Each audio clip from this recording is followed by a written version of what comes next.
నమస్తే, welcome to E6 TV. America అధ్యక్షుడు Donald Trump, dose మాజీ అధిపతి ఎలాన్ మస్క్ మధ్య విభేదాలు పొడచూపిన నేపథ్యంలో శ్వేత సౌధంలో జరిగిన దిగ్భ్రాంతికర ఘటన ఒకటి వెలుగులోకి వచ్చింది. Tesla CEO Elon Musk, America treasury secretary Scott Bessent పరస్పరం కొట్టుకున్న విషయం బయటకొచ్చింది. ఏప్రిల్లో అమెరికా అధ్యక్ష కార్యాలయంలో జరిగిన ఓ సమావేశంలో ఈ ఘటన జరిగినట్లు తెలిసింది. ట్రంప్ అనుచరుడు స్టీవ్ బ్యానన్ ఈ విషయాన్ని వెల్లడించినట్లు వాషింగ్టన్ పోస్ట్ కథనంలో పేర్కొంది.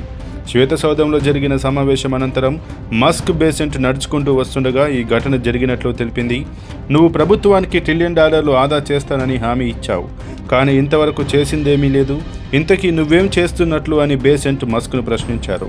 నువ్వు మోసగాడివి, పూర్తిగా మోసగాడివి అని ఆరోపించారు. ఆగ్రహంతో ఉగ్గిపోయిన మస్క్ ఒక్కసారిగా బేసెంట్ పైకి దూసుకెళ్లారు. రగ్బీ ఆటగాడిలా తన కుడి భుజంతో బేసెంట్ పక్కటెముకలో గుద్దారు.